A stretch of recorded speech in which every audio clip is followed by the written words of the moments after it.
आदाब सलाम दोस्तों, मैं हूं आपका दोस्त शैलेश और आप जानते हैं कि जब मैं आ गया हूं तो आपके घरों में ठाक ही ठाक होंगे। आप और मैं मिलकर कहेंगे वाह वाह क्या बात है।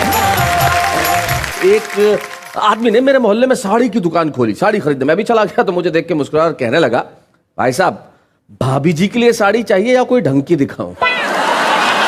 सारी चीज ही ऐसी है साहब, कोई भी खरीदने जाए, अगर बीवी के लिए खरीदेगा तो हो सकता है मुंह पिचकाते हुए खरीदे, लेकिन किसी और के लिए खरीदेगा तो फिर क्या कहना साहब। ये जितने भी दाढ़ी वाले लोग होते हैं ना साहब, ये साड़ी पे इनकी नजर बड़ी कमाल की होती है। तो ये तो काफिया मिल गया, दाढ़ी और साड़ी। भाई क्या बात है लखन, दाढ़ी और साड़ी। अब चलेगी कविता की गाड़ी, लेकिन साड़ी और दाढ़ी के बीच में एक हंसी छिपी हुई है जो आपके घरों में उठेगी और आप मिलके कहेंगे वाह वाह क्या बात है।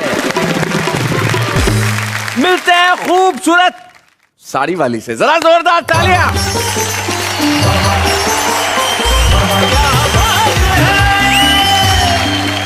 नमस्कार, आदाब, सत श्री अकाल। मैं नेहा के मेहता आप सबका तहे दिल से स्वागत करती हूँ और कहती हूँ चाहिए आड़ी टेढ़ी निकले दाढ़ी, सीधी सीधी उड़े साड़ी।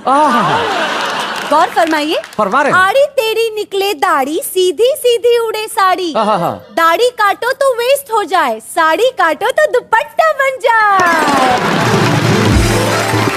देखिए ये जो कविता के कीड़े हैं, जो बड़ी खतरनाक किस्म की कविता निकल रही है, इससे पहले कि ये और आगे बढ़े और ये कविता की गाड़ी में सवार हो, जरा हम देख लेते हैं कि हमारी दाढ़ी और साड़ी आज क्या करने वाले हैं।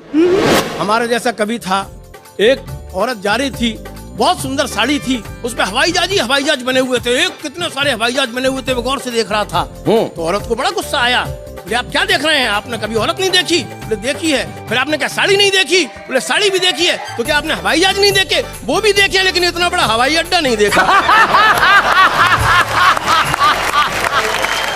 देर रात तक सजना रहते बहार जी, देर रात तक सजना रहते बहार जी, जब मुझको चढ़ता है इश्क का बुखार जी, जब मुझको चढ़ता है इश्क का बुखार जी, हर्राटे मार मार सोते हैं दिलदार जी, हर्राटे मार मार सोते हैं दिलदार जी। हमारे नेताओं के 3 नित्य कर्म हैं जी, भाषण, आश्वासन और उद्घाटन।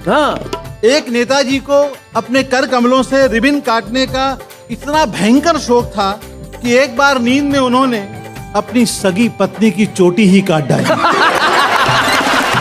बहुत अच्छे बिल्कुल जी। कल रात मेरे ख्वाब में आए थे राम जी, मुझको थमा गए थे सवालात की पर्ची। पहला सवाल ये है कि नेता है क्या भला, क्यों मुझको खींचता है चुनावों में ये भला। क्या बात है। वैसे तो इसे मेरी कभी याद न आए, बस 5 साल में मुझे एक बार बुलाए। क्या भक्त भी होते हैं कभी इतने मतलबी, कल रात मेरे ख्वाब में आए थे राम जी। शैलेश जी, जो मैं लेने आया था वो तो मुझे मिल गया, अब मैं इसका क्या करूंगा?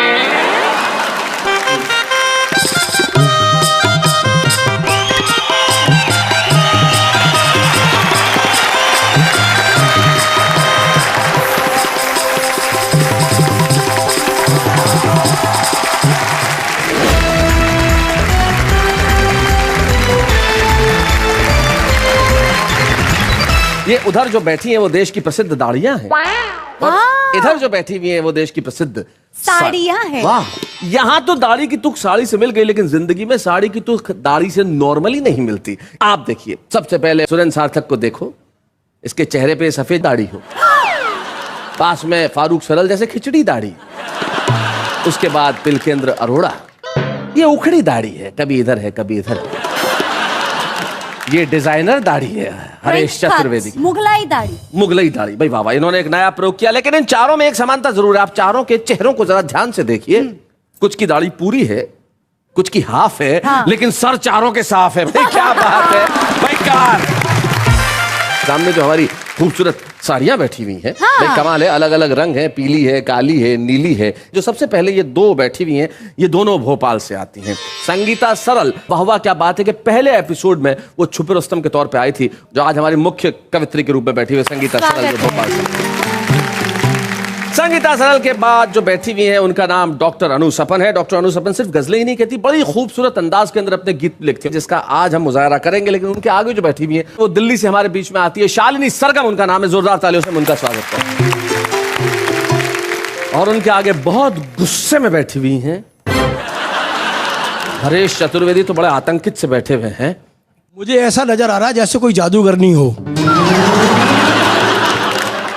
लता हया का जादू चलता है देश भर के श्रोताओं के सर पे जब वो पढ़ती हैं अपनी गजलें, अपने गीत और सुनाती हैं। कुछ ऐसा कि लोग कहते हैं वाह वाह क्या बात है। लता हया हमारे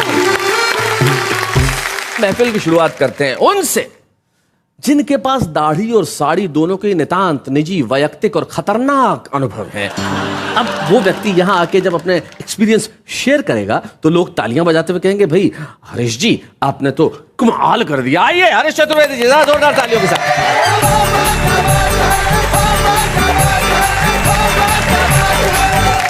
साड़ी और दाढ़ी के विषय में मैंने कुछ रिसर्च की। रिसर्च किया है? हाँ, मैं कर सकता हूँ, आगरा से आया हूँ।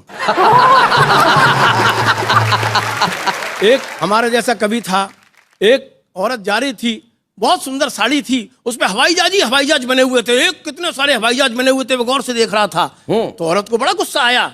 बोले आप क्या देख रहे हैं, आपने कभी औरत नहीं देखी? बोले देखी है। फिर आपने क्या साड़ी नहीं देखी? बोले साड़ी भी देखी है। तो क्या आपने हवाई जहाज नहीं देखे? वो भी देखे, लेकिन इतना बड़ा हवाई अड्डा नहीं देखा।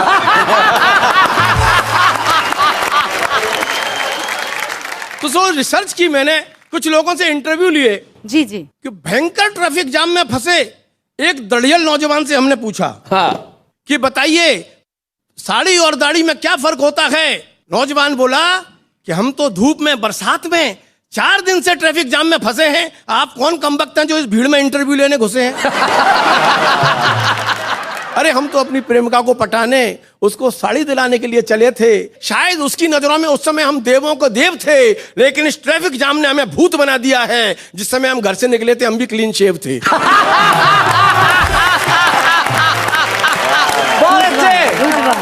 वाह वाह। हमने एक सरकारी दफ्तर के बाबू से पूछा कि साड़ी और दाढ़ी में फर्क बतलाइए। बाबू बोला अरे आपको नहीं पता, ये सत्य तो जग जाहिर है, घोषित है। दाढ़ी सदियों से दलित है, शोषित है। साड़ी सबला है, बला है। वैसे दावा तो बराबरी का करती है, लेकिन मेहनत का काम पड़ जाए तो अबला होने की छूट लेती है। और दाढ़ी कितने भी पैसे कमा ले, साड़ी घर में घुसते ही लूट लेती है। बहुत अच्छे। इसलिए भाई हमें इस पंगे में मत फंसाइए। हम तो घर में एक ही से दुखी हैं, यहाँ तो 4-4 हैं। घर में तो एक ही हमारा खून पी रही है, यहाँ तो 4-4 हैं। और 5वीं का जिक्र मैं नहीं करूंगा क्योंकि आप ही की बगिया है शैलेश जी, आप ही माली हैं। और 5वीं हत्या तो आपने ही संभाली है। मैं सिर्फ जवाब के तौर पर आपको 4 पंक्तियों के जरिए एक छोटी सी बात बताना चाहती हूँ, आप तक पहुंचे कि जब जवानी कोई मचलती है, जब जवानी कोई मचलती है, जान बुढ़ों की बहुत जलती है। बात करते हैं आशिकी की ये, जिनकी गर्दन नहीं संभलती।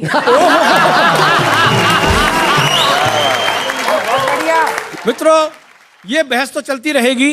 एक सिचुएशन कविता आपके बीच में पढ़ना चाहता हूँ जी।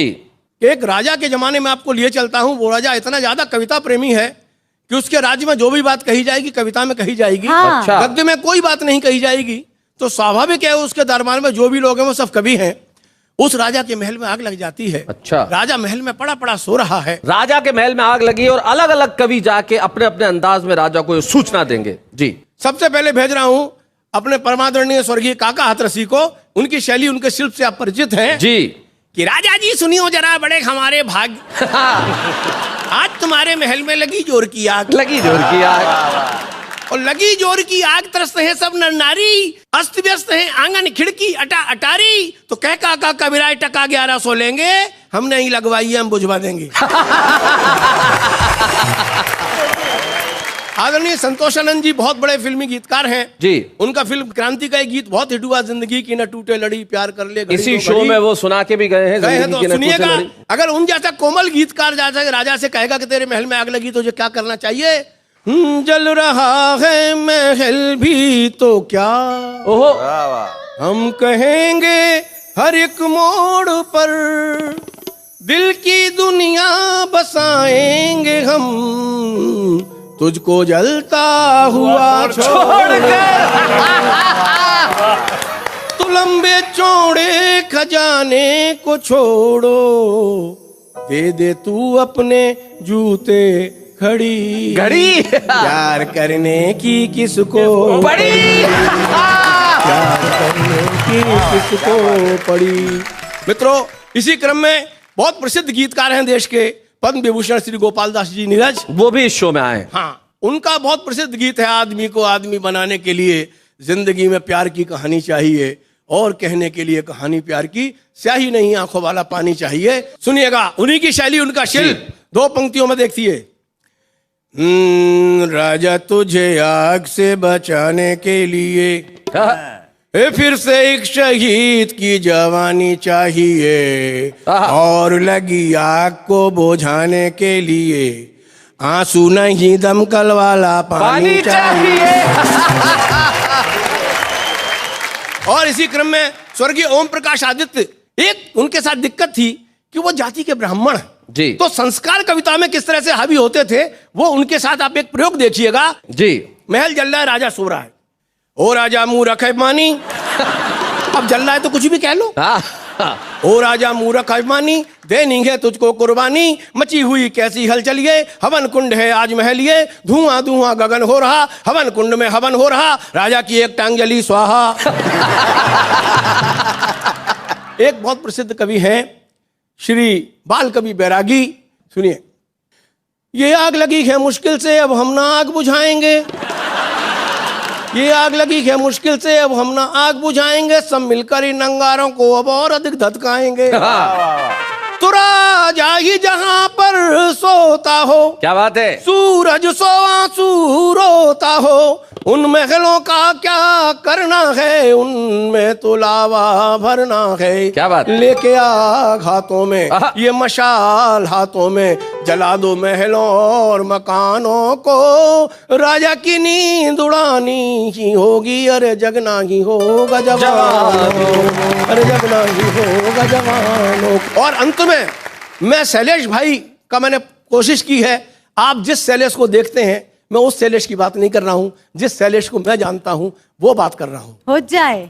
राजा, तेरे महल में आग लगी है और सारा समाज कर रहा है तुझे पानी पानी, अगर तुझ में जरा सा भी बचा हो पानी तो उसे इस महल पर लगी आग में डाल दो, तेरे इस पाप के घेरे में कितने निर्दोष फंस गए हैं, इनमें से कुछ को तो जिंदा निकाल दो। क्या बात है कि राजा, अगर तेरे आंसुओं से इस आग की एक चिंगारी भी ठंडी हो जाए तो वहां से निकले झुलसे हुए मानव तेरी अधजली मानवता के गुण गाएंगे, और पाप की सीढ़ी पर चढ़ते हुए लगातार तुम्हारे कदम शायद एक दो सीढ़ी नीचे उतर आएंगे, शायद एक दो सीढ़ी नीचे उतर आएंगे। क्या बात है भाई, वाह वाह।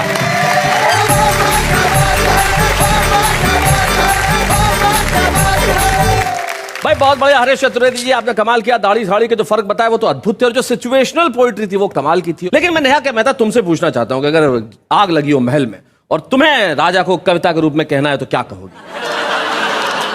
आग लगी है, भागो राजा आग लगी है, क्या कहा न भागना है, साड़ी पकड़ो भाग लगी है। वाह, कमाल, कमाल है। आइए इस प्रयास से हम साया असबार निकलते हैं और आभास करते हैं ऐसे गीत का जो आपके दिलों में खुशियों का और ठहाकों का समास कर देगा। और इस समास संधि के लिए हम बुलाना चाहते हैं कि ऐसी कवित्री को जो भोपाल से हमारे बीच में आती हैं, छुपे रुस्तम के तौर पे वाह वाह क्या बातें में आई थी, और आज हमारे बीच में है इस साड़ी वर्सेस दाढ़ी की एक प्रमुख साड़ी, संगीता सरल।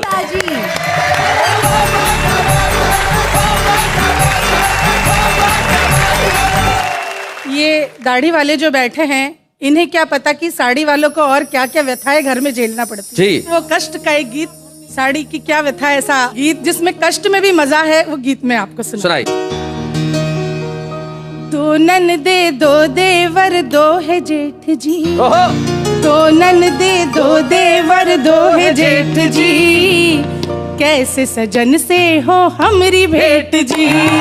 दो देवर दो ननदे दो है जेठ जी, कैसे सजन से हो हमरी भेंट जी। छोटा सा घर है बड़ा है परिवार जी, क्या बात? देर रात तक सजना रहते बाहर जी, देर रात तक सजना रहते बाहर जी। जब मुझको चढ़ता है इश्क का बुखार जी, जब मुझको चढ़ता है इश्क का बुखार जी, खर्राटे मार मार सोते हैं दिलदार जी, खर्राटे मार मार सोते हैं दिलदार जी। मामला ये प्यार का कैसे हो सेठ जी, मामला ये प्यार का कैसे हो सेठ जी, अपने सजन से हो हमरी भेंट जी। एक और मुश्किल, योग बड़ी मुश्किल से मिलता है मिलन का, योग बड़ी मुश्किल से मिलता है मिलन का, देखने को मिलता न चेहरा सजन का, कैसे बताऊं दर्द अपने तन मन का, हाल बुरा है मेरे दिल की अगन का, कि बेबस हो बंद करूं दिल का गेट जी। क्या बात है? बेबस हो बंद करूं दिल का गेट जी, कैसे सजन से हो हमरी भेंट जी। दो ननदे दो देवर दो है जेठ जी, कैसे सजन से हो हमरी भेंट जी। पिया नहीं मिलते ना, लेकिन सास ससुर की सेवा जरूर करना पड़ती, जो बूढ़े बड़े लोग होते हैं उनकी। सासू जी की दिन रात सेवा करूं मैं, ससुर जी के चरणों में माथा धरूं मैं, अपनी जेठानी को समझू मैं बहना, अच्छा। अपनी जेठानी को समझू मैं बहना, दो छोटी ननदों का मानू मैं कहना, दो छोटी ननदों का मानू मैं कहना, कि घर भर की चलती मुझ पे घुसपैठ जी, घर भर की चलती मुझ पे घुसपैठ जी, सारी सारी रात करूं पिया का वेट जी, कैसे सजन से हो हमरी भेंट जी, कैसे सजन से हो हमरी भेंट जी, कैसे सजन से हो हमरी भेंट जी। क्या बात है, वाह वाह वाह वाह। अभी घर की व्यथा आपको सुनाई जी, लेकिन घर से बाहर निकलते तो कितनी व्यथाएं होती है, कितनी परेशानी होती है। रिक्शे वाले को भी मनाना पड़ता है, रिक्शे वाले को भी बनाना पड़ता है। बहुत। मैं रिक्शे वाले को कैसे मनाती हूँ, गीत का आनंद लीजिए। गीत शुरू। स्वागत। ओ रिक्शे वाले है रिक्शे को अपने है धीरे चला ले, घर से नवेली नार निकली करके 16 सिंगार निकली। ओ रिक्शे वाले रिक्शे को अपने धीरे चला ले, घर से नवेली नार निकली करके 16 सिंगार निकली। चुपके चोरी चोरी साजन से मिलने चली है गोरी, चुपके चोरी चोरी साजन से मिलने चली है गोरी। रिक्शे में अपने तू पर्दे लगा ले, रिक्शे में अपने तू पर्दे लगा ले, ओ रिक्शे वाले रिक्शे को थोड़ा धीरे चला ले, घर से नवेली नार निकली करके 16 सिंगार निकली। ओ रिक्शे वाले रिक्शे को थोड़ा धीरे चला ले, घर से नवेली नार निकली करके 16 सिंगार निकली।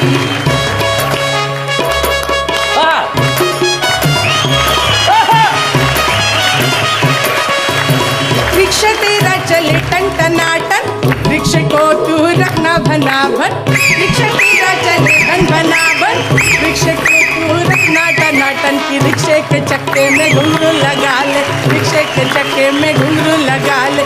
ओ रिक्शे वाले रिक्शे को थोड़ा धीरे चला ले, नवेली नार निकली करके 16 सिंगार निकली, करके 16 सिंगार निकली।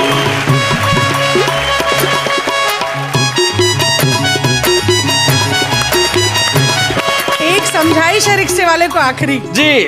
एक से बढ़कर एक आती, हर एक सवारी तुझको लुभाती। ओ दिल वाले ओ दिल वाले दिल पे अपने तू काबू पा ले, ओ रिक्शे वाले रिक्शे को थोड़ा धीरे चला ले।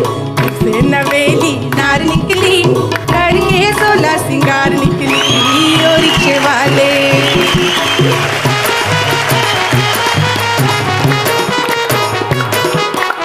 मेहनत से तू रोटी कमाना, अपने पेशे को तू ना लजाना। क्या बात है? अपने पेशे को तू ना लजाना, वरना पड़ेंगे खाने के लाले, वरना पड़ेंगे तुझे खाने के लाले। ओ रिक्शे वाले रिक्शे को थोड़ा धीरे चला ले, घर से नवेली नार निकली करके 16 सिंगार निकली, करके 16 सिंगार निकली। बहुत अच्छे वंडरफुल। भाई, क्या बात है संगीता जी, आपने कमाल कर दिया। लेकिन आपको क्या लगता है हमारे ये जो दाढ़ी वाले कमाल नहीं करते? जो सुरेंद्र सार्थक है बड़ा भोला आदमी है। हाँ। एक बार अपनी पत्नी को लेकर रिक्शे में जा रहे थे, पीछे बैठे तो ड्राइवर ने ऐसा अपना पीछे देखने वाला कांच थोड़ा ठीक किया। स्टूपिड रिक्शे वाले। हाँ, स्टूपिड। सुरेंद्र सार्थक को तुरंत गुस्सा आया, बोले क्या करा बे? हैं? कांच में मेरी बीवी को देखता है, तू पीछे बैठ, रिक्शा मैं चलाऊंगा। ये होता है दाढ़ी का भोलापन। हम एक ऐसे कलाकार को, एक ऐसे रचनाकार को आपके बीच में बुलाना चाहते हैं जो गद्य लिखते हैं, लेकिन उनके गद्य में कमाल की मारक क्षमता होती है। आइए हम पिलकेंद्र अरोड़ा जो उज्जैन से हमारे बीच में है, उनसे मिलते हैं और जरा उनसे बातचीत करते हैं कि उनके अंदाज में ये दाढ़ी और साड़ी का मसला आखिर है क्या। आइए पिलकेंद्र अरोड़ा जी।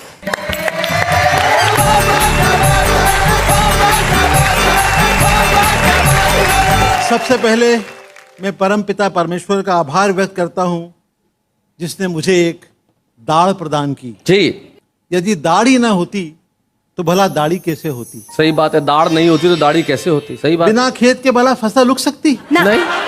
फिर आभार व्यक्त करता हूँ वाह वाह क्या बात का, इस एपिसोड में उन्होंने दाढ़ी वालों को 50% रिजर्वेशन प्रदान किया। क्या बात। दाढ़ी हमारी आन है, बान है, शान है। धिक्कार है उन दाढ़ों पर जिनकी कोई दाढ़ी नहीं है। देखो, है I am from sari camp. मैं तो सब टीवी के माध्यम से सरकार से अपील करता हूं कि वो नौकरियों और चुनावों में दाढ़ी वालों को आरक्षण दें।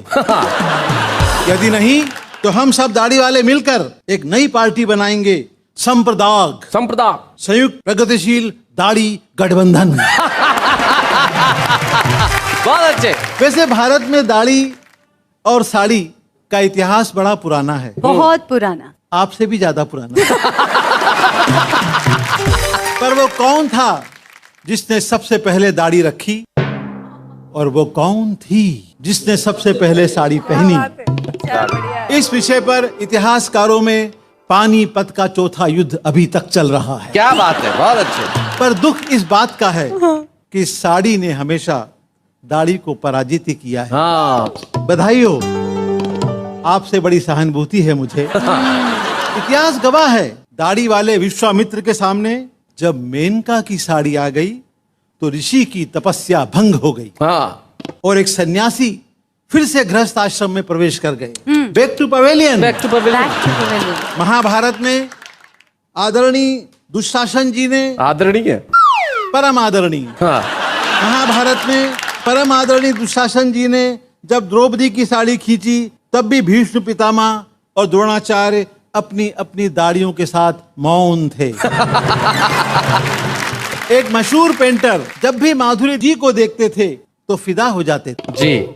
उनकी दाढ़ी उन्हें देखकर लहराने लगती थी। हाँ। और कई बार तो इतनी जोर से लहराती थी कि वे माधुरी जी का पोर्ट्रेट ब्रश की बजाय अपनी दाढ़ी से ही बना दिया करते थे।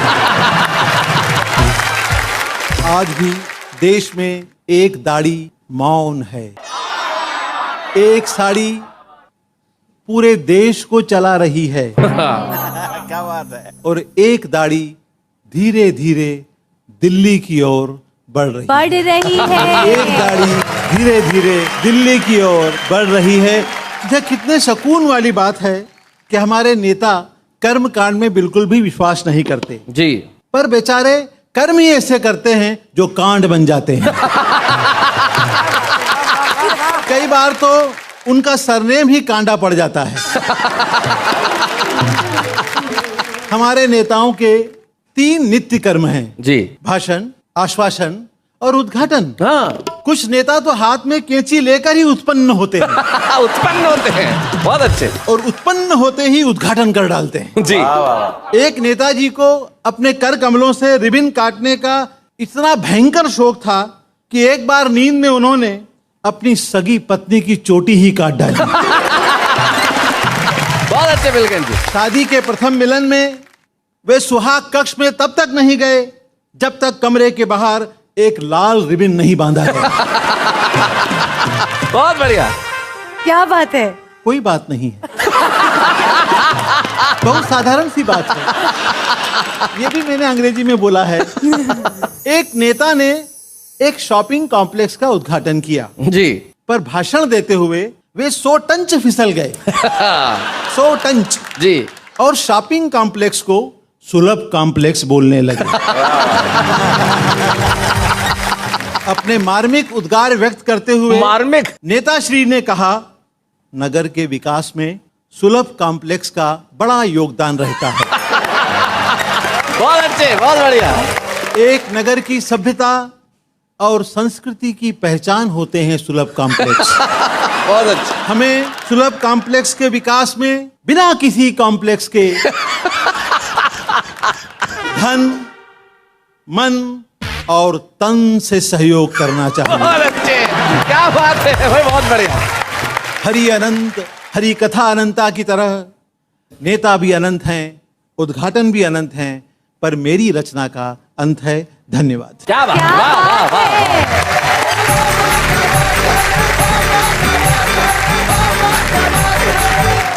एक औरत के बाद एक फोन आया, आधे घंटे बाद फोन रखा तो पति ने पूछा, भाई क्या हुआ, मतलब रख दिया, जल्दी रख दिया फोन, तो क्या जल्दी मतलब क्या है, रॉन्ग नंबर था तो क्या बात करती।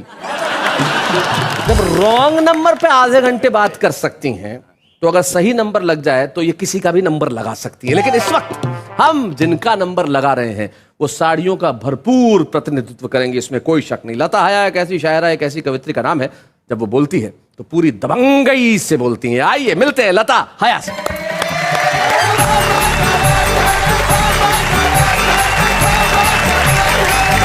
साड़ी और दाढ़ी जो है हमारी संस्कृति है हिंदुस्तान की, जी। एक रिवाज है, एक शराफत है, एक पर्दा है, एक लज्जा है जी। उरियानियत बोलते हैं, मुझे तो बोलते भी शर्म आ रही है नंगेपन को।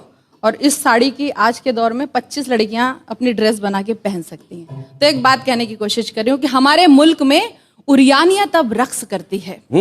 हमारे मुल्क में उरियानियत अब रक्स करती है, जिसे देखो वो पश्चिम की ही धुन पर गुनगुनाता है। वो जिसको हिंद की तहजीब से नफरत है ये सुन ले, वो जिसको हिंद की तहजीब से नफरत है सुन ले। अरे पश्चिम में तो सूरज भी जाकर डूब जाता है। अरे पश्चिम में तो सूरज भी जाकर डूब जाता है।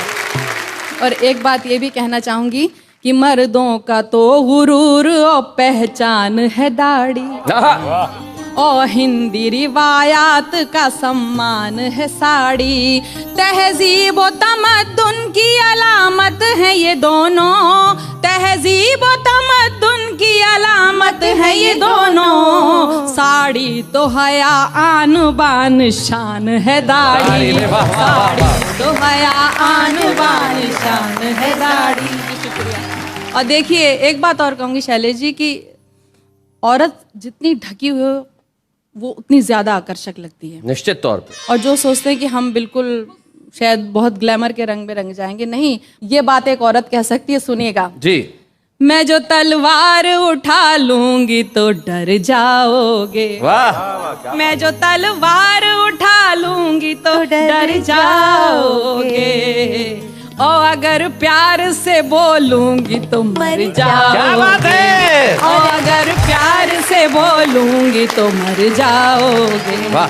तुम बुरा करके जमाने में भले बन जाओ, वाह। तुम बुरा करके जमाने में भले बन जाओ, उसकी नजरों में बुरा बन के किधर जाओगे, उसकी नजरों में बुरा बन के किधर जाओगे। क्या बात अब है। देखिए ये कार्यक्रम शुरू करके हिंदी भाषा को घर घर तक वापस पहुंचाने की कोशिश की है, इसके लिए तो मैं मुबारकबाद देती हूँ सबकी तरफ से। एक बात कहने की कोशिश की है, हम लोग यहाँ पे हैं कि हिंद में रह के भी हिंदी से बगावत ए हया, हिंद में रह के भी हिंदी बगावत ए हया, अपने घर को ही जो तोड़ोगे किधर जाओगे। क्या बात है, अपने घर को वाह वाह वाह वाह, बहुत बढ़िया शेर है भाई, बहुत बढ़िया लता, बहुत अच्छा शेर है, क्या बात है।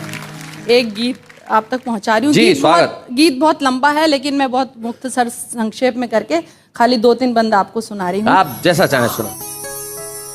कल रात मेरे ख्वाब में आए थे राम जी,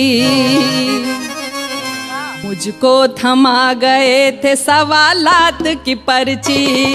कल रात मेरे ख्वाब में आए थे राम जी, मुझको थमा गए थे सवालात की पर्ची। पहला सवाल ये है कि नेता है क्या भला, क्यों मुझको खींचता है चुनावों में ये भला। क्या बात है। वैसे तो इसे मेरी कभी याद न आए, बस 5 साल में मुझे एक बार बुलाए। क्या भक्त भी होते हैं कभी इतने मतलबी। कल रात मेरे ख्वाब में आए थे राम जी, मुझको थमा गए थे सवालात की पर्ची। दूजा सवाल ये है कि इंसान को क्या हुआ, इंसानियत का नाम निशान ही नहीं रहा। हर ओर सिर्फ पाप बुराई का राज है, क्या बात है? झूठों के सर पे दौलत शोहरत का ताज है। सच की जहां में अब कोई कीमत नहीं रही। वाह वाह वाह। कल रात मेरे ख्वाब में आए थे राम जी, मुझको थमा गए थे सवालात की पर्ची। तीजा सवाल ये है कि मजहब को क्या हुआ, मस्जिद का मसला वही मंदिर का है झगड़ा। जिनकी नजर में सिर्फ सियासत ही राम है, कुर्सी ही अयोध्या है और संसद मकाम है। मुंह में रखे वो राम, बगल में रखे छुरी। रात मेरे ख्वाब में आए थे राम जी, मुझको थमा गए थे सवालात की पर्ची। चौथा सवाल ये है कि क्या चीज है कुर्सी, जिसको भी देखिए करे इसकी ही चाकरी। कुर्सी के वास्ते तो ये भाई को मार दें, माँ बाप से अलग हो और ताई को वार दें। कुर्सी ही इनकी मात पिता और है सखी। क्या बात है। कल रात मेरे ख्वाब में आए थे राम जी, मुझको थमा गए थे सवालात की पर्ची। और 5वां सवाल के चाहत कहाँ गई, चाहत के नाम पे है हवस और दिल लगी। उस दौर में पैदा हुए थे कैस और लैला, इस दौर में मिलेंगे फकत चांद और फिजा। खुद गर्जियों के वास्ते बदले जो धर्म भी, कल रात मेरे ख्वाब में आए थे राम जी, मुझको थमा गए थे सवालात की पर्ची। चले जी, मैं जहाँ पे ज़बान को लेके मज़हब को लेके झगड़े करते हैं, मैं कवि वहाँ एक वापस निपटाने की कोशिश करता है। मैंने ऊपर वाले के ज़रिए, भगवान के ज़रिए झगड़े को निपटाने की कोशिश की, सुनिए।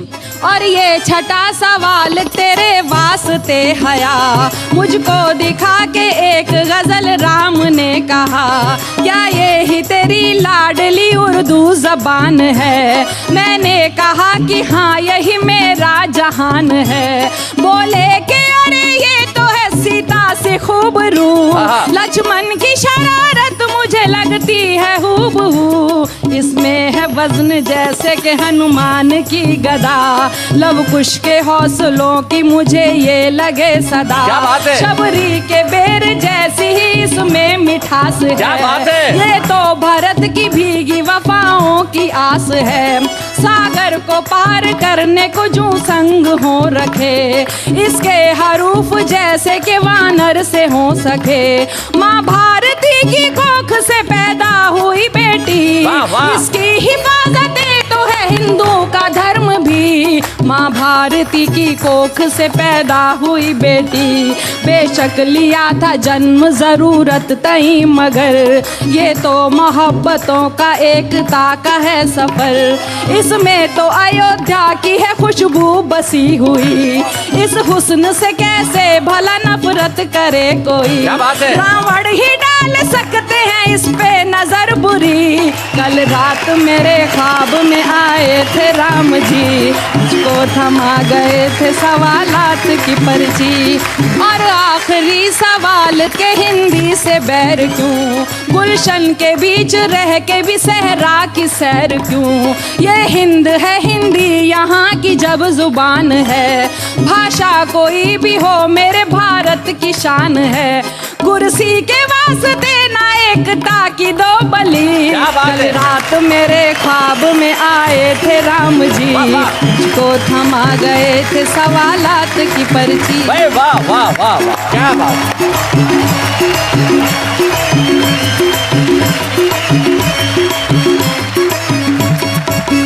मैं बहुत सारे हिंदी कविता के आलोचकों को जब ये कहता सुनता हूँ कि नई पीढ़ी कविता नहीं सुनती, नई पीढ़ी को अच्छी कविताएं समझ में नहीं आती, उन्हें एक बार वाह वाह क्या बात है के सेट पे चले आना चाहिए और देखना चाहिए कि जब लता हया पढ़ के बैठती है तो ये जवान पीढ़ी किस तरह खड़े होकर तालियां बजाती है। वाह वाह क्या बात है। जिंदगी में आप कैसा लिख रहे हैं ये ज्यादा महत्वपूर्ण नहीं है, लेकिन लिख रहे हैं ये ज्यादा महत्वपूर्ण है। हम एक ऐसे ही फनकार को आपकी निगाह में बुलाना चाहते हैं जो अच्छा लिखता है लेकिन आपकी निगाह तक पहुंचा नहीं है। बेबाक जौनपुरी हमारे आज के छुपे रुस्तम।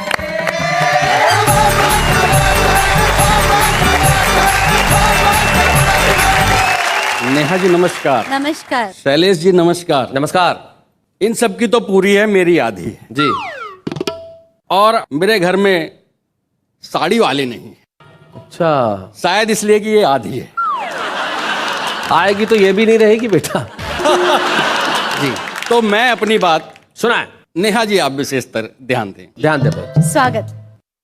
करा दो मेरी भी शादी। ओहो, ध्यान दीजिए। दिया दिया। अरे अपनी भी हंसती है। सही बात है।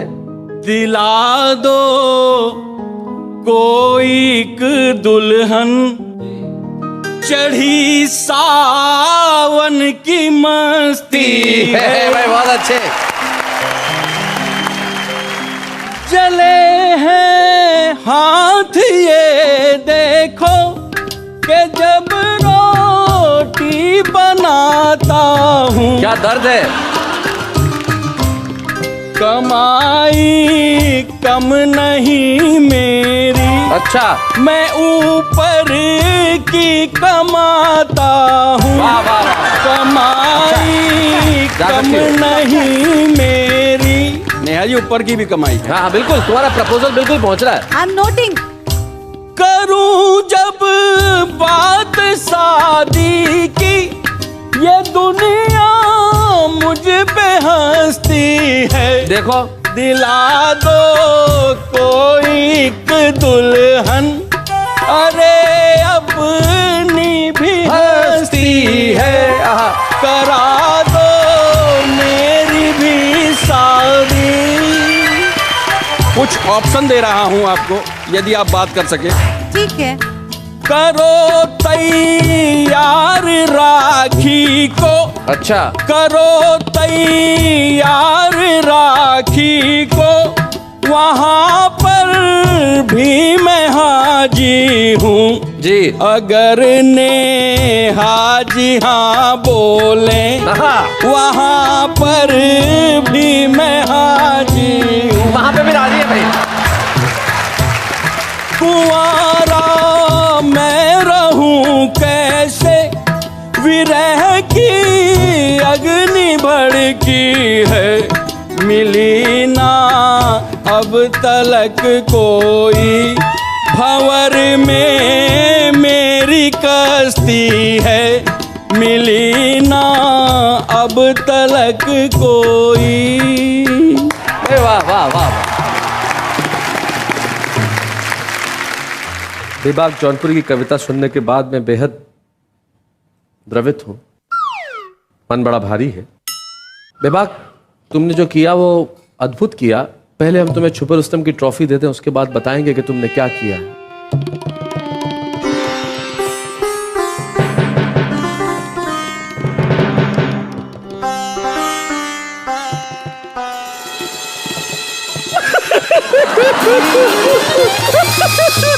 Kelechi, what happened? मेरे भाई, मुझे नहीं पता था कि आज ये होने वाला है। एक जवान लड़का शादी के लिए बेताब है। पहले ये ले ले भाई। हाँ हाँ, ये तो चुप है। कमाल कर दिया तूने। प्रपोज किया नेहा को, नेहा भी कर दी।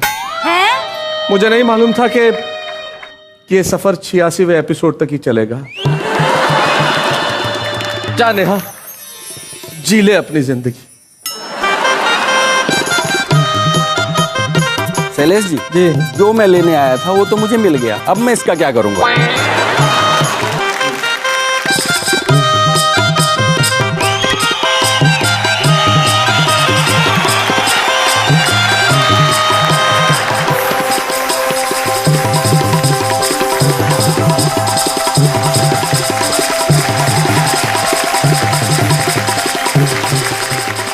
कुल मिला के बेबाक जौनपुरी नेहा के मेहता को ले तो गया साहब, लेकिन उसका हर कदम अब सवालिया हो जाएगा।